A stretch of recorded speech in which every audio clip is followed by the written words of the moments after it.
Friends, मैं झरना माथुर, मेरे चैनल में आप सभी का स्वागत है। मैं अपने इस चैनल के माध्यम से आपको संगीत विषय की संपूर्ण जानकारी दूंगी। जो टीजीटी और पीजीटी ऑल कॉम्पिटिशन्स में जो सब्जेक्टिव और ऑब्जेक्टिव टाइप के क्वेश्चंस आते हैं उनको पुटअप करूंगी। एक एक करके आप सारे क्वेश्चंस को मेरे साथ सॉल्व करेंगे। तो सबसे पहले संगीत विषय में जानकारी देते हुए सबसे पहला ही विषय उठता है कि संगीत किसे कहते हैं। What is the meaning of the music. Music जैसे बोलचाल की भाषा में अगर हम संगीत की बात करते हैं तो सब लोगों को यही लगता है कि गायन यानी गाना ही संगीत है। मगर दोस्तों, संगीत की भाषा में अगर हम बात करें तो गायन, वादन और नृत्य तीनों कलाओं के सम्मिलित रूप को ही हम गायन कहते हैं।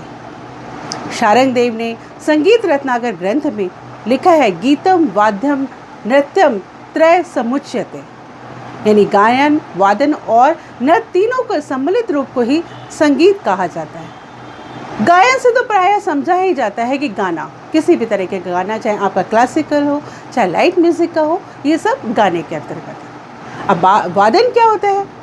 वादन यानी आप किसी भी इंस्ट्रूमेंट्स, ढोलक हो, तबला हो, सितार हो, गिटार हो, कोई भी अगर इंस्ट्रूमेंट प्ले करते हैं तो वो सब आपके वादन के अंतर्गत आते हैं। अब तीसरा बचा नृत्य। नृत्य किसे कहते हैं? कोई भी किसी तरह का, किसी भी शैली का डांस, क्लासिकल, वेस्टर्न या आप लाइट म्यूजिक पे भी डांस करते हैं, तो ये सब क्या होता है? डांस।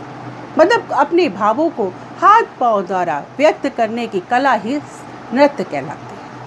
तो आप समझ ही गए होंगे मेरे प्यारे फ्रेंड्स कि गायन, वादन, नृत्य तीनों ही कलाओं के सम्मिलित रूप को ही हम संगीत कहते हैं। तो क्वेश्चन इज दिस, फर्स्ट, संगीत किसे कहते हैं? यानी गायन, वादन तीनों ही कलाओं के सम्मिलित रूप को ही हम संगीत कहते हैं। अब प्रश्न ये उठता है कि इन तीनों में प्रमुख क्या है? सेकंड क्वेश्चन इज दिस, प्रश्न सेकंड,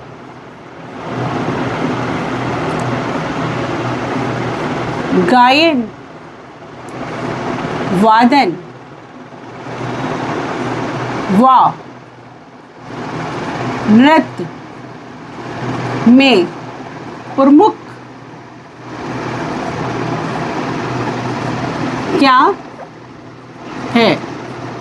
आपका सेकंड प्रश्न बनता है कि गायन, वादन और नृत्य में तीनों में प्रमुख क्या है। अब मैं इस बात को आपके सामने डिटेल में रखती हूँ कि अगर हम कुछ गाएंगे, कोई गाना गाएंगे या भक्ति का संगीत या कुछ भी गाते हैं, तभी तो उसके साथ तबला बजेगा।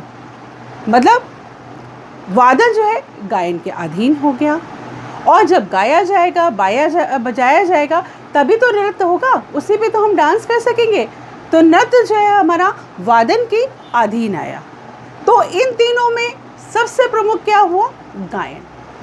इसलिए अगर ये प्रश्न आता है आपके पास ऑब्जेक्टिव में कि गायन, वादन व नृत्य में प्रमुख क्या है, तो आप आराम से लिख सकते हैं कि गायन, वादन व नृत्य में तीनों में गायन प्रमुख है।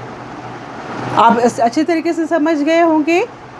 मेरे को लगता है कि इसके बारे में और कोई जानकारी देने की ज़रूरत नहीं है। अगले वाले सेशन में संगीत के बारे में मैं और डिटेल से बताऊंगी कि संगीत की पद्धतियाँ क्या है, संगीत के पक्ष कितने होते हैं। इन सारी बातों को मैं संपूर्ण रूप से अगले सेशन में आपके सामने रखूँगी। आशा करती हूँ आपको ये जानकारी समझ में आई होगी, और अगर आपको समझ में आया हो तो मेरे चैनल को लाइक कीजिए, शेयर करिए और सब्सक्राइब करिए। Thank you.